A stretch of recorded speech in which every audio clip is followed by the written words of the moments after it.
Pagbalik sa kasalukuyan, kitang-kita ang pagkainis ni Yenho sa kanyang mukha.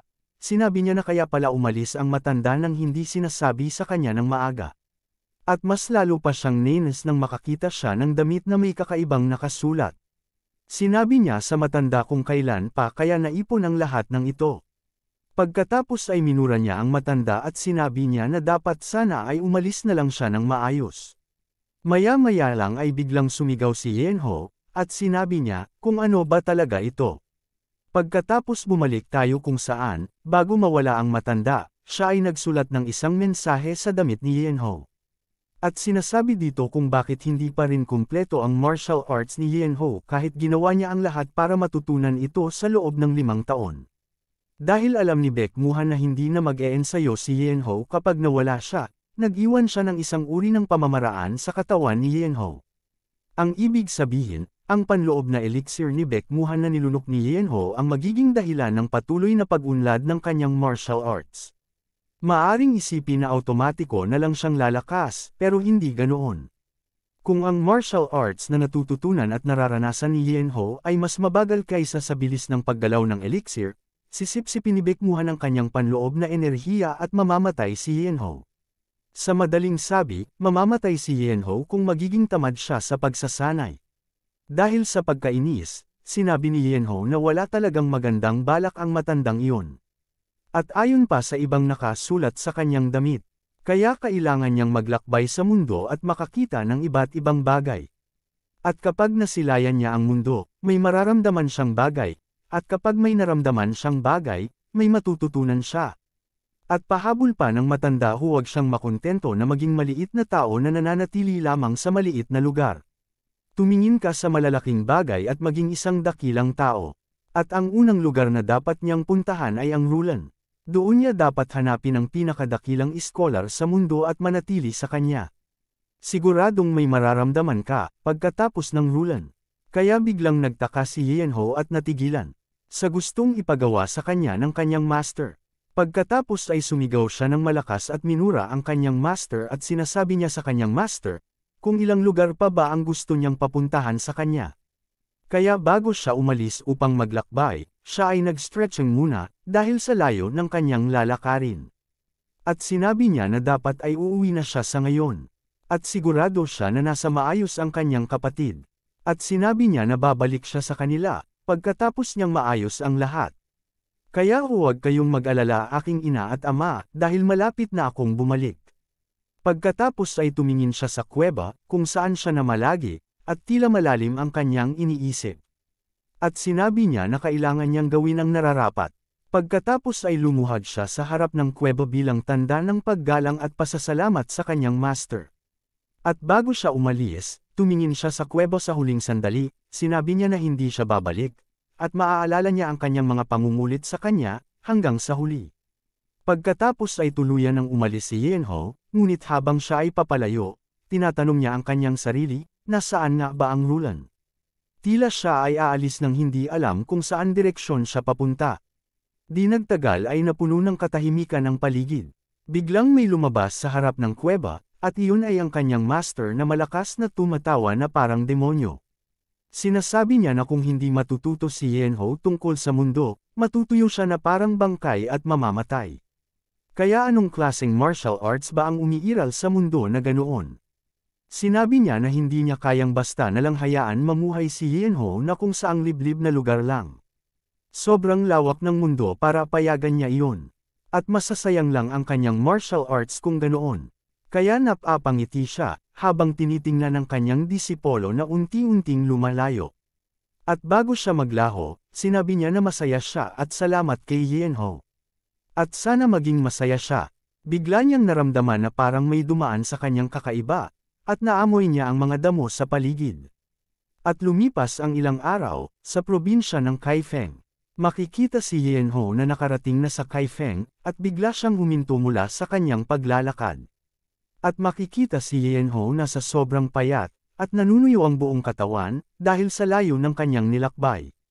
At tinanong niya sa isang estranggero, kung ito na ba ang Kaifeng. At makikita si Yenho na nakatayo sa harap ng grupo ng mga pulubi. Kinumpirma ito ng lalaki, sinabi niya na ito nga ang Kaifeng. Ngunit sa kanyang isipan, ay tinatanong niya ang kanyang sarili, kung sino kaya ang bangkay na ito. At siya si Jiang Il, ang branch leader ng Beggar Sect. Sinabi ni Yen Ho kay Jiang Il, na kaya siya narito ay may kailangan siyang itanong. Kaya tinanong ni Jiang Il si Yen Ho, kung may pera ba siya. Kaya tinanong ni Yen Ho si Jiang Il at sinabi niya, kung kailangan ba niyang magbayad sa kanila. Kaya sinabi ni Jiang Il, na syempre, kailangan niyang magbayad, dahil sa mundong ito ay wala ng libre. Pagkatapos ay tinitigan niya ito, na may konting awa. Sa isip niya ay mas nakakaawa pa ang kalagayan ng taong ito kaysa sa kanila. At napansin niya rin kay Yen Ho ang boses nito ay parang wala pa siya sa edad na 20, pero ang kanyang mukha ay mukhang nasa 50 na. Gayunpaman, hindi pa siya nakakita ng pulubi na tulad nito sa lahat ng pulubi na kanyang nakilala.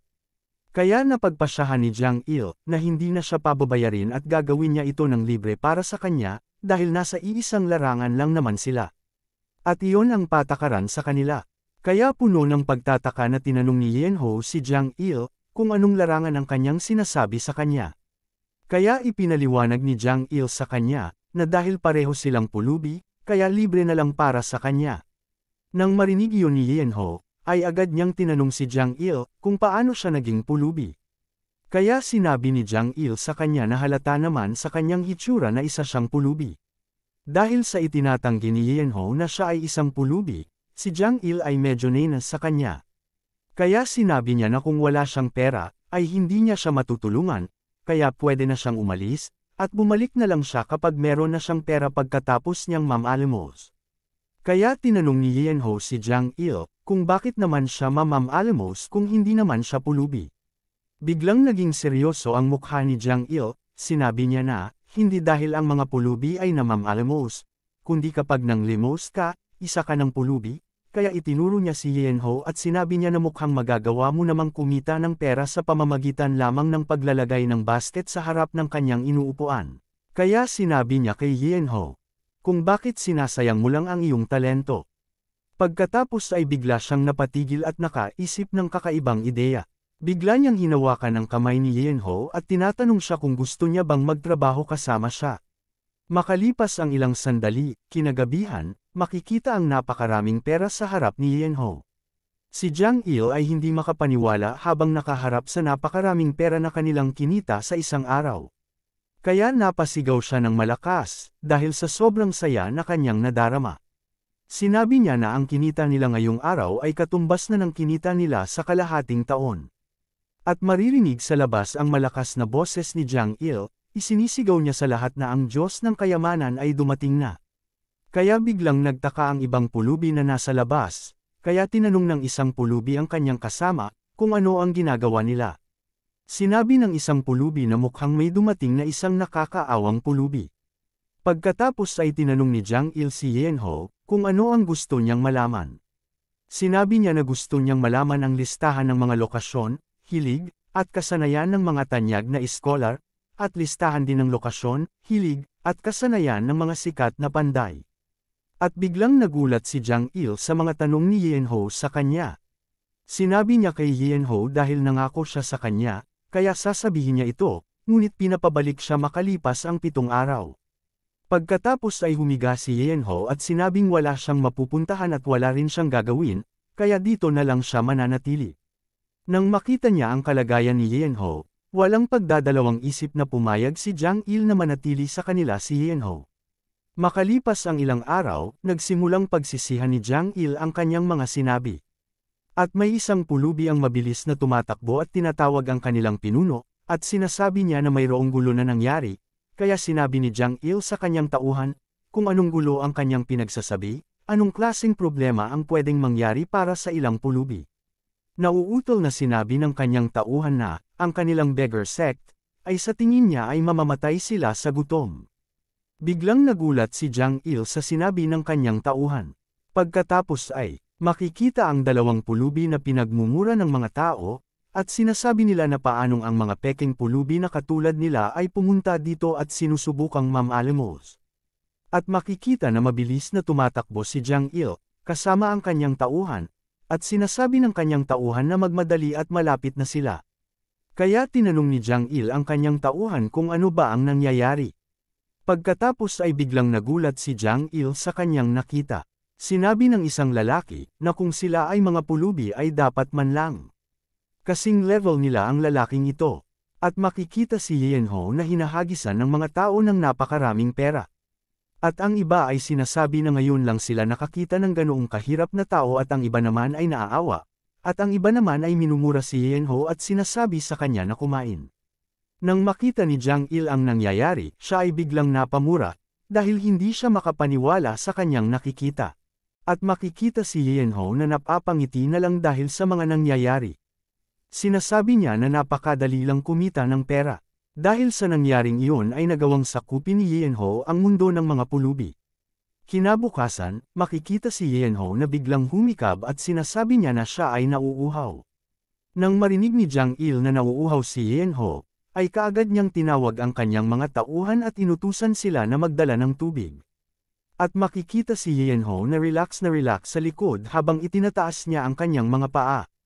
Pagkatapos dalhan ng kanyang mga tauhan si Yenho ng tubig, sinabi niya na marumi ang mangkok. Nang marinig iyon ni Jiang Il, kaagad niyang binigyan ng sampal ang kanyang tauhan, at inutusan ito na magdala ulit ng bagong tubig at ilagay sa bagong mangkok. Pagkatapos dalhan ng tubig si Yenho, sinabi niya na maligamgam ang tubig. Nang marinig iyon ni Jiang Il, kaagad niyang pinagsisipa ang kanyang mga tauhan at inutusan ito na magdala ng malamig na tubig galing sa bundok. Kaya galit niyang sinabi sa kanyang mga tauhan, kung ilang beses pa ba ang kailangan niyang sabihin sa kanila. Pagkatapos ay makikita si Yenho na nakahiga ng nakadapa, sinasabi niya na ang ganda, sobrang ganda. Habang si Jiang Il ay nagngangalit na sa galit. Habang nakaharap kay Yenho, sa isip niya siya ang pinuno ng beggar sect. Pero bakit kailangan niyang umasta na bilang alipin para sa tanggang pulubing iyon?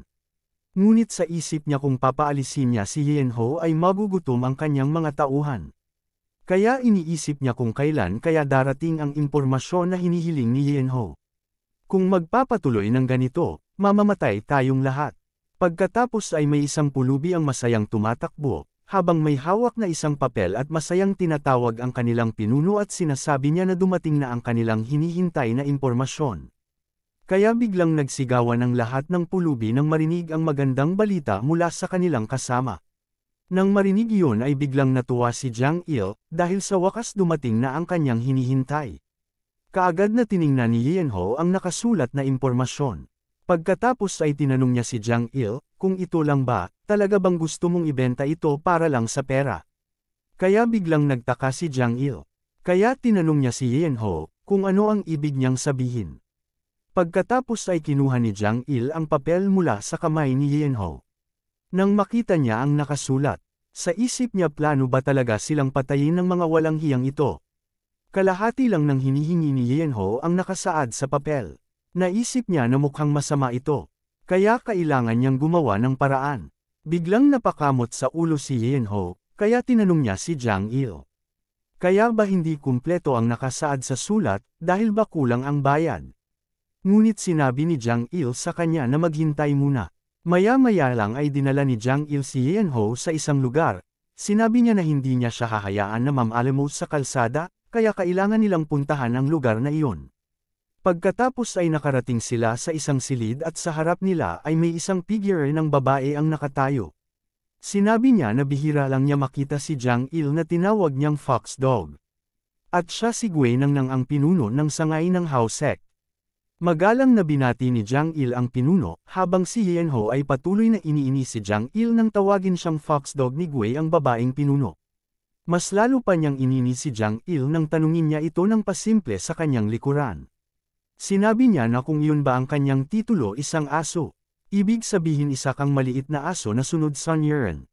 Sabay tawa na may halong pangungutya, habang si Jiang Il ay kanina pa pinagmumura si Yenho sa kanyang isipan. Sinabi ni Jiang Il kay Gui na kailangan niya ng impormasyon, habang si Yenho ay walang tigil ang pang-aasar kay Jiang Il. Biglang nagulat si Gui sa sinabi ni Jiang Il. Sinabi niya na kakaiba ito. Ang pinuno ng sangay ng beggar sect ng Kaifeng ay pumunta sa Hao sect para lang sa impormasyon. Alam mo naman na magkaribal tayo diba? Kaya tinanong niya si Jiang Il kung ano ang nagdala sa kanya rito. Sinabi ni Jiang Il na hindi siya nagtatanong para sa beggar sect, kundi nagdala siya ng isang kliyente. Ngunit hindi pa rin tumigil si Yenho sa pang-aasar kay Jiang Il. Sinabi ni Gue sa kanila kung siya ba ay kanilang pinaglolo-loko. Sinabi ni Jiang Il na ang nagtatanong ay hindi galing sa beggar sect, ngunit ang kanyang kliyente ay isang pulubi.